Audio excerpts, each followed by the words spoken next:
Iran के सर्वोच्च नेता अयातुल्ला खामेनेई ने अमेरिकी हवाई हमलों के बाद पहली बार सार्वजनिक रूप से उपस्थिति दर्ज कराई है और उन्होंने कहा कि इन हमलों से कुछ भी हासिल नहीं हुआ। उन्होंने इजराइल के साथ संघर्ष में जीत का दावा किया और कहा कि ये हमले राष्ट्रपति ट्रंप की दिखावेबाजी से ज्यादा कुछ नहीं थे। अगर खुफिया रिपोर्ट्स ये निष्कर्ष निकालती हैं कि ईरान यूरेनियम को उस स्तर तक समृद्ध कर सकता है जो आपको चिंता में डालता है, तो क्या आप देश पर फिर से बमबारी करने पर विचार करेंगे? बिल्कुल, बिना किसी सवाल के, निश्चित रूप से। चीन ईरान पर इजरायली हमले को लेकर घबराया हुआ है। देखिए, इजराइल ने अभी अभी तबरीज में ईरानी तेल रिफाइनरी को नष्ट कर दिया है। ईरान का 90% तेल सीधा चीन जाता है और अब वो सप्लाई खतरे में है। और जैसे ये काफी नहीं था, इजराइल ने यह भी ऐलान कर दिया है कि ये ऑपरेशन कुछ और दिनों तक जारी रहेगा। अब चीन को चिंता है कि इजराइल इस छोटे से द्वीप कर्ग द्वीप पर हमला कर सकता है, क्योंकि इस द्वीप के बिना चीनी अर्थव्यवस्था ठप हो जाएगी। तो इस द्वीप पर ऐसा क्या है जो इसे इतना महत्वपूर्ण बना देता है और ये इतना बड़ा निशाना क्यों बनता जा रहा है? अब शुरू करने से पहले नीचे दिए गए लाइक और सब्सक्राइब बटन को जरूर दबाएं। इससे हमें आपके लिए ऐसी शानदार सामग्री नियमित रूप से लाने में मदद मिलती है। अब चलिए कर्ग द्वीप के इतिहास से शुरू करते हैं। यह द्वीप खुद में बहुत छोटा है, सिर्फ 7.7 वर्ग मील या लगभग 20 वर्ग किलोमीटर अगर सटीक कहें तो। यह बहुत सारी चीजों के लिए उपयोगी नहीं था, लेकिन 1950 के दशक से यह एक बड़ा तेल केंद्र बन गया है। देखिए, इसकी स्थिति तेल टर्मिनल के रूप में काम करने के लिए आदर्श है। यह ईरान के तट से केवल 25 किलोमीटर या 16 मील दूर ठीक फारस की खाड़ी में स्थित है। और क्योंकि यहाँ गहरे पानी तक पहुंच है, यह भारी टैंकरों को समायोजित कर सकता है जो अन्य ईरानी बंदरगाहों पर नहीं रुक सकते थे। क्षेत्र के अन्य बंदरगाह उपयुक्त नहीं हैं, क्योंकि वे अक्सर तूफानों की चपेट में आ जाते हैं। साथ ही ईरान के दक्षिण पश्चिम में अधिकांश ईरानी तेल क्षेत्र बहुत पास हैं, जो एक और बड़ा फायदा है। इन तेल क्षेत्रों में वैश्विक तेल भंडार का लगभग 10% या लगभग 150 अरब बैरल तेल है। तो नेशनल इरानियन ऑयल कंपनी या NIOC ने 1959 में खरग द्वीप पर निर्माण कार्य शुरू किया। उन्होंने द्वीप को मुख्य भूमि से कई सबमरीन पाइपों के जरिए जोड़ा, जिससे द्वीप ईरान के अधिकांश तेल क्षेत्रों से जुड़ गया। और ज्यादा समय नहीं बीता था कि खरग पर तेल टर्मिनल की निर्यात क्षमता लाखों बैरल प्रतिदिन हो गई, जिसमें इस उद्देश्य के लिए दर्जनों स्टोरेज टैंक और डॉक बनाए गए थे। खरग ऑयल टर्मिनल 3 तरह के तेल को प्रोसेस कर सकता था, यानी हल्का और भारी कच्चा तेल और समुद्र में स्थित तेल क्षेत्रों से आने वाला ऑफशोर तेल। और यह द्वीप केवल कच्चे तेल के निर्यात के लिए तेल टर्मिनल के रूप में ही इस्तेमाल नहीं होता था। सन 1969 में NIOC ने अमेरिकन ऑयल कंपनी या MICO के साथ मिलकर खरग पेट्रोकेमिकल सुविधा की स्थापना की। यह कच्चे तेल और तरल गैस को सल्फर में बदलता था और साथ ही तेल को निर्यात से पहले देश में ही रिफाइन करता था, जिससे ईरान का निर्यात और भी अधिक मूल्यवान हो जाता था। शुरुआत में इन सभी निर्यातों को द्वीप से ही टैंकरों पर लादा जाता था, लेकिन 2,70,000 टन से अधिक वजन वाले टैंकरों के आने के साथ 1970 में दक्षिण पूर्वी तट के पास एक कृत्रिम डॉक जोड़ा गया और यह 1974 में पूरा हुआ। इस नए डॉक पर अधिकतम गहराई 32 मीटर थी, जिसका मतलब था कि यह 5 लाख टन तक के सुपर टैंकरों को समायोजित कर सकता था। इन टैंकरों को 24 से 48 घंटे में भरा जा सकता है और ये 400 समुद्री मील की यात्रा जलड मरुमध्य होर्मुज तक 24 से 30 घंटे में पूरी कर सकते हैं। और जब तक कृत्रिम द्वीप जोड़ा गया, खार्ग ईरान के कुल तेल निर्यात का लगभग 90% संभाल रहा था और चरम पर प्रतिदिन 6 मिलियन बैरल तेल निर्यात कर रहा था। इसने ईरान की बढ़ती अर्थव्यवस्था के लिए रीढ़ का काम किया, क्योंकि 1970 के दशक में ईरान नियमित रूप से 2 अंकों में GDP वृद्धि दर दर्ज कर रहा था। तेहरान शहर तेजी से बढ़ रहा था और देश अभूतपूर्व गति से आधुनिक हो रहा था। यह सुनने में तो बहुत अच्छा लगता है ना? लेकिन शायद हैरानी की बात है कि जनता वास्तव में खुश नहीं थी। देखिए, शुरुआत से ही ईरान के तेल उद्योग में बहुत अधिक विदेशी निवेश था। तेल की खोज 1908 में एक ब्रिटिश उद्यमियों के समूह द्वारा की गई थी और ईरान के पहले तेल क्षेत्र एंग्लो पेर्शियन ऑयल कंपनी द्वारा विकसित किए गए थे, जो बाद में ब्रिटिश पेट्रोलियम बन गई। समस्या यह थी कि इस तेल से मिलने वाला ज्यादातर पैसा ब्रिटिशों के हाथों में जा रहा था, जो जनता को पसंद नहीं था। तो 1953 में ईरानी प्रधानमंत्री ने तेल उद्योग का राष्ट्रीयकरण करने की कोशिश की, जिससे पश्चिमी देशों के हितों को नुकसान पहुंचा। यूके और यूएस को यह पसंद नहीं आया और मिलकर CIA और MI6 ने ईरानी सरकार को गिराने के लिए तख्ता पलट की साजिश रची। उन्होंने शाह को फिर से सत्ता में बैठाया, जो मूल रूप से ईरान के राजा थे, और उन्हें पहले से कहीं ज्यादा अधिकार दे दिए, जिससे वे एक तानाशाह बन गए। और ईरान की आम जनता को पूरी तरह से विश्वास था कि वह विदेशी एजेंडा का समर्थन कर रहे हैं। वह संयुक्त राज्य अमेरिका के साथ सैन्य सहयोग कर रहे थे और पश्चिमी कंपनियों के साथ व्यापारिक समझौते कर रहे थे, जो बहुत अलोकप्रिय था। जब शाह ने अपनी गुप्त पुलिस सावाक का इस्तेमाल करके राजनीतिक विरोधियों पर सख्ती करना शुरू किया, तो लोग सचमुच तंग आ गए थे। अब हम ईरानी तेल ढांचे पर सैन्य हमले की बात कर रहे हैं, और मुझ पर भरोसा करें, YouTube को इस तरह की सामग्री पसंद नहीं है। यह बहुत असली है, बहुत राजनीतिक है, बहुत विवादास्पद है। तो इससे पहले कि यह दबा दिया जाए, मेरी मदद करें इसे जिंदा रखने में। वीडियो को लाइक और सब्सक्राइब करें। बहुत धन्यवाद। 1969 में विभिन्न राजनीतिक समूहों द्वारा आयोजित बड़े पैमाने पर विरोध प्रदर्शन शुरू हो गए और आखिरकार शाह को हटा दिया गया और उनकी जगह इस्लामी कट्टरपंथियों ने ले ली। ये इस्लामवादी संख्या में तो बहुमत में नहीं थे, लेकिन वे सबसे उग्र और सबसे संगठित थे। तो इस अफरा तफरी के बीच उन्होंने इस्लामिक रिपब्लिक ऑफ ईरान की स्थापना की। इस नई सरकार ने विदेशी तेल कंपनियों को बाहर निकाल दिया और NIOC पूरी तरह से ईरानी नियंत्रण में आ गई। शुरुआत में यह अच्छा नहीं रहा, क्योंकि तेल उत्पादन और निर्यात में भारी गिरावट आ गई। विदेशी कंपनियां अपना सारा तकनीकी ज्ञान लेकर चली गईं और कई प्रवासी उत्पीड़न के डर से भाग गए। इसके अलावा इस्लामिक रिपब्लिक ऑफ ईरान जल्दी ही अमेरिका के साथ टकराव में आ गया, जो तेल का सबसे बड़ा बाजार था, क्योंकि 1979 में तेहरान में अमेरिकी दूतावास में बंधक संकट शुरू हो गया था। 53 अमेरिकियों को हथियारबंद छात्रों ने 444 दिनों तक बंधक बनाकर रखा और अमेरिका और ईरान के बीच संबंध टूट गए। ईरानी क्रांतिकारियों ने अमेरिकी राजनयिकों को बंदूक की नोक पर रखा ताकि एक नया तख्तापलट रोका जा सके और अमेरिका पर दबाव डाला जा सके कि वह शाह को सौंप दे, जिन्हें अमेरिका में शरण मिली थी। राष्ट्रपति जिमी कार्टर ने इसे ब्लैकमेल की कार्रवाई बताया और कहा कि राजनयिक आतंकवाद और अराजकता के शिकार हैं। शाह को कभी भी ईरानियों को नहीं सौंपा गया, लेकिन इस संकट के परिणाम स्वरूप अमेरिका ने ईरान के साथ अपने राजनयिक संबंध तोड़ लिए और देश पर प्रतिबंध लगा दिए। ईरान के लिए अमेरिका को तेल बेचना तो बंद हुआ ही, साथ ही उन्हें अमेरिकी तकनीक और उपकरण भी आयात करने से रोक दिया गया। यह एक बड़ी समस्या थी, क्योंकि अमेरिका उस बाजार पर हावी था जिससे ईरान के तेल संचालन में, जिसमें कर्ग द्वीप भी शामिल है, एक बड़ी कमी आ गई। और ईरानी क्रांति के सिर्फ 1 साल बाद हालात और भी खराब हो गए। देखिए, सद्दाम हुसैन जो इराक के नेता थे, उन्होंने अपना इलाका बढ़ाने और ज्यादा तेल क्षेत्रों पर कब्जा करने के लिए ईरान पर हमला करने का फैसला किया। उन्हें संयुक्त राज्य अमेरिका और ब्रिटेन का समर्थन प्राप्त था, जिन्होंने ईरान की सरकार को कमजोर करने के प्रयास में इराक को हथियार और खुफिया सहायता प्रदान की। सद्दाम की रणनीति का एक हिस्सा था कि वे कर्ग द्वीप पर बार बार बमबारी करें ताकि ईरानी अर्थव्यवस्था को कमजोर किया जा सके। द्वीप की तेल सुविधाएं लगभग नष्ट हो गई थीं और ईरान को उन्हें लगातार मरम्मत करनी पड़ती थी। युद्ध के दौरान द्वीप के किसी हद तक चालू रहने का एकमात्र कारण उसकी विशाल प्रारंभिक ओवर कैपेसिटी थी। लड़ाई शुरू होने से पहले इसकी अधिकतम निर्यात क्षमता 9 से 10 मिलियन बैरल प्रतिदिन थी, लेकिन हमले के कारण ईरान को भी छोटे टैंकरों का उपयोग करके निर्यात के लिए अन्य तेल टर्मिनलों का सहारा लेना पड़ा। पूरे युद्ध के दौरान, जो 1988 तक चला, ईरान में कच्चे तेल का उत्पादन सामान्य से काफी कम था। युद्ध से पहले जहां उत्पादन 6 मिलियन बैरल प्रतिदिन था, वहीं युद्ध के दौरान यह घटकर 2 से 3 मिलियन बैरल प्रतिदिन रह गया, जिसका मुख्य कारण कार्ग द्वीप पर हुए हमले थे। कुल मिलाकर ईरान इराक युद्ध के कारण $1 ट्रिलियन से अधिक की वित्तीय हानि हुई और इसमें खोई हुई तेल आय का बड़ा योगदान था। अब वर्षों तक लड़ाई और 5 लाख हताहतों के बाद युद्ध आखिरकार बिना किसी बड़े क्षेत्रीय बदलाव के एक गतिरोध पर समाप्त हुआ। 1988 के बाद के इस नए माहौल में ईरान ने धीरे धीरे लेकिन लगातार पुनर्निर्माण की प्रक्रिया शुरू की, जिसमें तेल उद्योग ने अहम भूमिका निभाई।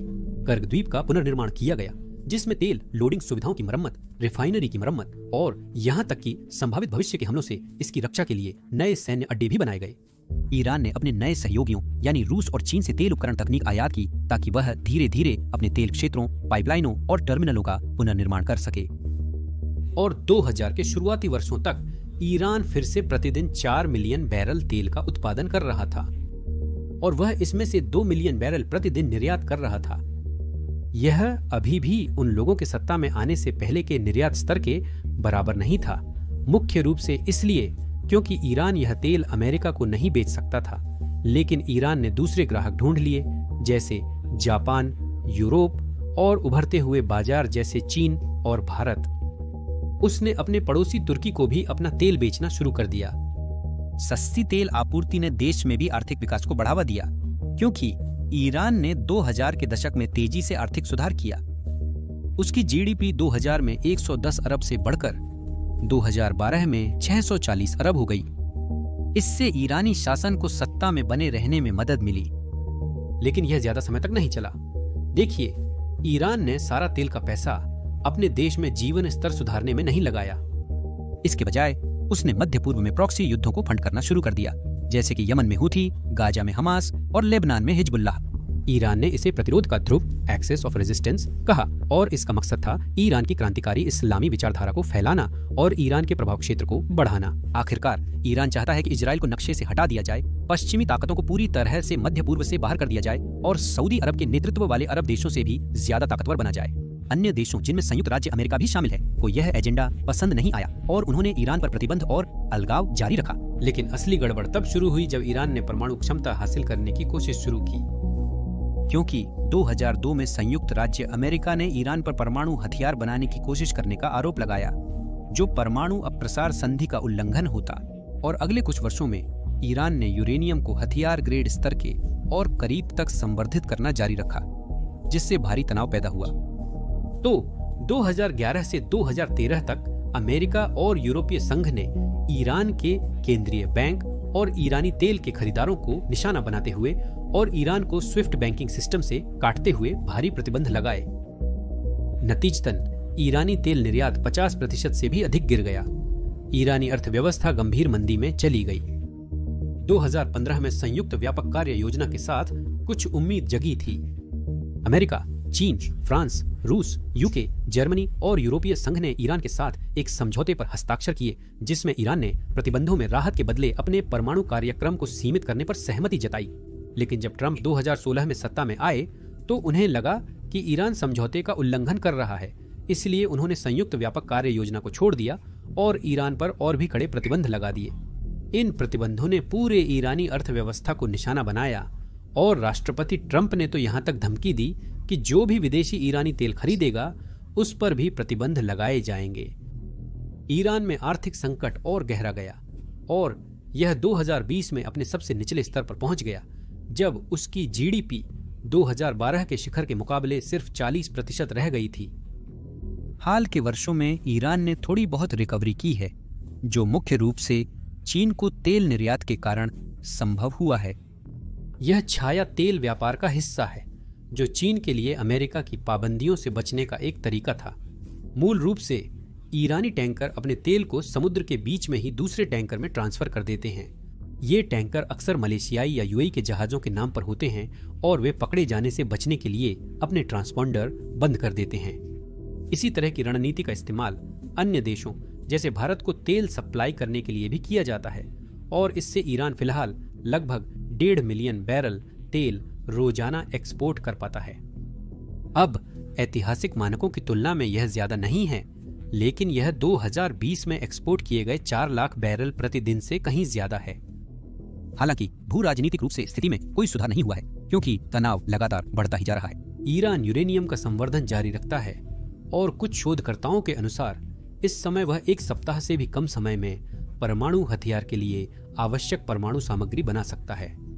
इसी बीच मध्य पूर्व में संघर्ष भड़क उठे हैं, जिनमें ईरानी प्रतिरोध धुरी घटनाओं के केंद्र में है। हमास इजराइल के साथ एक क्रूर युद्ध लड़ रहा है और हिजबुल्लाह ने लेबनान सीमा पर इस लड़ाई में शामिल हो गया है। हौथी भी इसमें शामिल हो गए हैं, जिन्होंने बाब अल मंदेब जलड़ मरुमध्य के साथ अदन की खाड़ी में लाल सागर में जहाजों पर हमला करके वैश्विक शिपिंग मार्गों को पंगु बना दिया है। और पिछले साल ईरान ने 2 अलग अलग मौकों पर इजराइल पर हवाई हमले करके सीधे तौर पर युद्ध में शामिल हो गया। अमेरिका इस सबसे खुश नहीं है। इसी वजह से हम अभी ईरान पर इतना दबाव देख रहे हैं। राष्ट्रपति ट्रंप इस क्षेत्र में 2 aircraft carrier F-35 fighter jets के स्क्वाड्रन और B-2 बॉम्बर्स तैनात कर रहे हैं। वह चाहते हैं कि ईरान बातचीत के दौरान एक सख्त परमाणु समझौते के लिए राजी हो जाए, लेकिन अगर ऐसा नहीं होता तो उन्होंने कहा कि ईरान बहुत बड़े खतरे में होगा। और इसका कारण यह है कि ईरान और अमेरिका के बीच सशस्त्र संघर्ष के दौरान, जिसमें संभवतः इजराइल भी अमेरिकी पक्ष में शामिल हो जाएगा, कर्ग द्वीप निश्चित रूप से नष्ट कर दिया जाएगा। यह ईरान की पूरी अर्थव्यवस्था को पंगु बना देगा, क्योंकि ईरान के 90% तेल निर्यात रुक जाएंगे। यह ईरान की $50 अरब की तेल आय को काट देगा, जिससे ईरान का व्यापार संतुलन नष्ट हो जाएगा और उसकी सरकारी वित्त व्यवस्था पंगु हो जाएगी। इस समय राष्ट्रीय तेल कंपनियों से प्राप्त तेल राजस्व का 65% से अधिक हिस्सा सरकार के पास जाता है, जो फिर इसका बड़ा हिस्सा सेना और प्रतिरोध के गठबंधन पर खर्च करती है। ईरानी सेना पर भी सीधा असर पड़ेगा, क्योंकि वह खुद भी तेल व्यापार में लगातार अधिक शामिल होती जा रही है। ईरानी रिवोल्यूशनरी कॉर्प्स या IRGC तेल निर्यात के लिए जिम्मेदार है, क्योंकि यह अपनी छाया बेड़े के साथ प्रतिबंधों से बचने में मदद करता है और यह तेल उद्योग में विभिन्न सहायक कंपनियों का भी संचालन करता है, ताकि सरकार के बाहर तेल राजस्व प्राप्त किया जा सके। इसमें खातम अल अनबिया इंजीनियरिंग एंड कंस्ट्रक्शन कंपनी भी शामिल है, जिसे अक्सर सरकार से बिना किसी अन्य कंपनी की प्रतिस्पर्धा के ठेके मिल जाते हैं। वैसे बात सिर्फ तेल की नहीं है। अपनी सहायक कंपनियों के जरिए IRGC ईरान की कुल अर्थव्यवस्था का लगभग 1/3 नियंत्रित करता है और यह अर्थव्यवस्था जाहिर तौर पर सस्ते तेल से चलती है। यह ज्यादातर देशों के मानकों के हिसाब से अजीब लग सकता है, लेकिन ईरान में सेना खुद सरकार के नियंत्रण से बाहर रहकर काम करना पसंद करती है। ऐसा इसलिए है क्योंकि IRGC सीधे सर्वोच्च नेता को जवाब देता है, जबकि सरकार में एक अर्ध लोकतांत्रिक तरीके से चुना गया राष्ट्रपति और एक संसद शामिल होती है। तो सर्वोच्च नेता की IRGC के पास पूर्ण नियंत्रण बनाए रखने के लिए अलग फंडिंग का स्रोत होता है। लेकिन अगर करद्वीप पर हमले के बाद तेल निर्यात ठप हो जाता है और अर्थव्यवस्था गहरे मंदी में चली जाती है, तो जाहिर है कि वह तरीका अब काम नहीं करेगा। IRGC को भारी फंडिंग की कमी हो जाएगी, जिसका मतलब है कि सर्वोच्च नेता की ताकत की बुनियादें खत्म हो जाएंगी। यह एक जन विद्रोह को जन्म दे सकता है, ठीक वैसे ही जैसे 1969 में हुआ था, लेकिन इस बार इस्लामी शासन के खिलाफ। और तानाशाही के खिलाफ विरोध पहले से ही पनप रहा है। 2017 से 2018 के बीच 80 से अधिक शहरों में आर्थिक तंगी के खिलाफ प्रदर्शन हुए थे। नवंबर 2019 में एक बार फिर बड़े पैमाने पर प्रदर्शन हुए, जिसमें सरकारी बलों द्वारा करीब 1500 लोगों की हत्या कर दी गई। 2022 में अनुचित हिजाब पहनने के कारण मासा अमीनी की गिरफ्तारी और मौत के बाद सभी 31 प्रांतों में एक नया विरोध आंदोलन शुरू हुआ, जिसमें 500 से अधिक लोगों की मौत हो गई। तो अगर पूरी अर्थव्यवस्था चरमरा जाती है और शासन अपने सबसे कमजोर दौर में पहुंच जाता है, तो यह अंत हो सकता है। कर्ग द्वीप पर हमले के कुछ ही हफ्तों या महीनों के भीतर इस्लामिक रिपब्लिक ऑफ ईरान शायद गिर जाएगी। लेकिन साफ सवाल यह है कि क्या अमेरिका या इजराइल कर्ग द्वीप को नष्ट कर सकते हैं? इसका छोटा सा जवाब है हाँ, और ईरानियों को यह पता है। अक्टूबर 2024 में ईरान के मिसाइल हमले के बाद टैंकर कर्ग द्वीप से इजरायली जवाबी हमले की आशंका में भाग गए। यह दिखाता है कि यह द्वीप कितना असुरक्षित है। अब इजरायली सेना ने स्थिति को शांत करने के लिए कर्ग द्वीप पर हमला नहीं किया, लेकिन वह ऐसा कर सकती थी। इजराइल के F-35 Aiden fighter jet Iran तक पहुंच सकते हैं और सटीक बमों या बैलिस्टिक मिसाइलों से लक्ष्यों पर हमला कर सकते हैं। अतीत में इजरायली वायुसेना ने यमन पर भी हमला किया है, जो और भी दूर है। F-35 एडन फाइटर शायद इलेक्ट्रॉनिक जैमिंग के कारण पकड़े नहीं जाएंगे, लेकिन ईरान की वायु रक्षा प्रणाली वैसे भी इजराइल के मुकाबले में नहीं है। अक्टूबर 2024 में इजराइल के जवाबी हमले के दौरान इजराइल ने ईरान की लगभग सभी रूसी निर्मित S-300 लंबी दूरी की वायु रक्षा प्रणालियों और उसकी सभी लंबी दूरी की डिटेक्शन राडारों को नष्ट कर दिया था।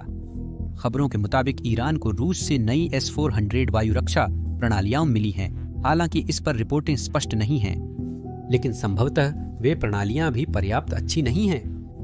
और ईरान की घरेलू रूप से निर्मित वायु रक्षा प्रणाली, जिसे बावर 373 कहा जाता है, वह भी पर्याप्त नहीं है। ये वायु रक्षा प्रणालियां शायद ड्रोन और क्रूज मिसाइलों को मार गिरा सकती हैं, लेकिन स्मार्ट रणनीति के साथ इजराइल के छठी पीढ़ी के फाइटर जेट्स उन्नत मिसाइलों के साथ शायद निशाना साधने में सफल हो जाएंगे। और अगर बात करें संयुक्त राज्य अमेरिका के खिलाफ, तो ईरान के लिए कर्ग द्वीप की रक्षा करना बिल्कुल भी संभव नहीं है। अमेरिका के पास एयरक्राफ्ट कैरियर्स, B-2 बॉम्बर्स और कई अन्य विमान हैं, जो सऊदी अरब जैसे मित्र देशों में तैनात हैं। इसके पास डिस्ट्रॉयर्स, क्रूजर्स और पनडुब्बियां भी हैं, जो टॉमहॉक मिसाइलों से लैस हैं, जो आसानी से द्वीप पर हमला कर सकती हैं। मिलाकर अमेरिकी सेना आसानी से ईरान की वायु रक्षा प्रणाली को पछाड़ सकती है और ओनायल टर्मिनल पर धावा बोल सकती है। अमेरिका पूरी तरह से विनाश का विकल्प चुन सकता है या सैटेलाइट गाइडेड स्ट्राइक कर सकता है।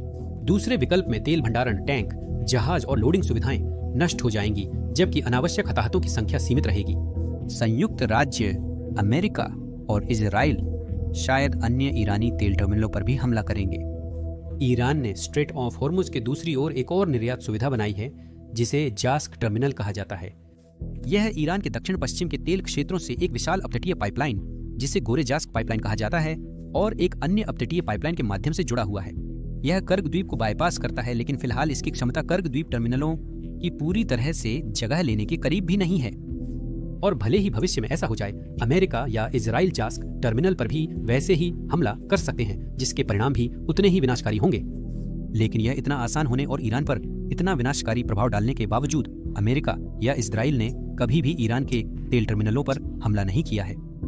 आंशिक रूप से इसका कारण यह है कि इससे पूरी तरह से युद्ध छिड़ जाएगा, जो तभी खत्म हो सकता है जब ईरानी शासन गिर जाए। इजराइल या संयुक्त राज्य अमेरिका को इस संघर्ष के लिए पूरी तरह से प्रतिबद्ध होना पड़ेगा, जो अपने देश में बहुत लोकप्रिय नहीं होगा।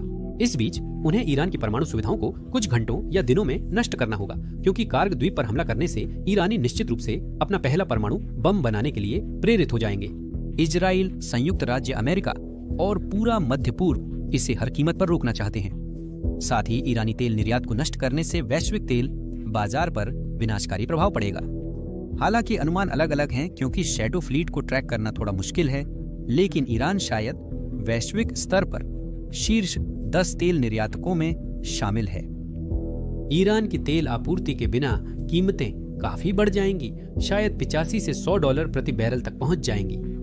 यह दुनिया भर के उपभोक्ताओं को प्रभावित करेगा, यहाँ तक कि अमेरिका में भी। भले ही अमेरिका ईरानी तेल न खरीदे, चीन अन्य देशों से तेल खरीदने की कोशिश करेगा, जिससे लगातार आपूर्ति में भारी कमी आ जाएगी, क्योंकि इससे महंगाई की एक नई लहर आ जाएगी। यह राष्ट्रपति ट्रंप के लिए वास्तव में पसंदीदा विकल्प नहीं है, क्योंकि वह अपनी लोकप्रियता बनाए रखना चाहते हैं। एकमात्र स्थिति जिसमें खार्ग पर हमला करना समझ में आता है, वह तब है जब इसे अन्य खाड़ी देशों के साथ मिलकर अंजाम दिया जाए। देखिए, सऊदी अरब जैसे देश अगर अपनी उत्पादन क्षमता बढ़ा दें, तो वे आसानी से ईरान से होने वाले निर्यात की भरपाई कर सकते हैं। असल में वे ऐसा करने के लिए और भी ज्यादा तैयार होंगे, क्योंकि इसका मतलब है उनके लिए ज्यादा पैसा। ट्रंप के 2018 में ईरान पर लगाए गए प्रतिबंधों के दौरान भी यही हुआ था, जब सऊदी अरब ने मुद्रास्फीति को रोकने के लिए हस्तक्षेप किया था। हालांकि खाड़ी देशों के लिए ईरान पर पूरी तरह से हमला करने पर सहमत होना मुश्किल होगा, क्योंकि इसका जवाब विनाशकारी हो सकता है। ईरान के सर्वोच्च नेता सोच सकते हैं कि जब वे गिरेंगे तो वे सबको अपने साथ ले जाएंगे। ईरान होर्मुज जल मरुमध्य को ब्लॉक कर सकता है, ठीक वैसे ही जैसे हूथी ने बाब अल मंदब जल मरुमध्य पर किया है। वह मिसाइलों और ड्रोन हमलों से या जल मरुमध्य में माइंस बिछाकर ऐसा कर सकता है, और यह बताना मुश्किल है कि यह वास्तव में कितना विनाशकारी होगा। यह खाड़ी देशों से होने वाले सभी तेल निर्यात को रोक देगा, यानी वैश्विक तेल निर्यात का 40% से अधिक रुक जाएगा। यह एक अभूतपूर्व क्षेत्रीय संकट और वैश्विक मंदी, अगर महामंदी नहीं तो, ला सकता है। आखिरकार यह एक ऐसा परिदृश्य है जिसमें ईरानी शासन जीवित नहीं बचता, क्योंकि ईरान बाकी दुनिया से पहले ही ढह जाएगा।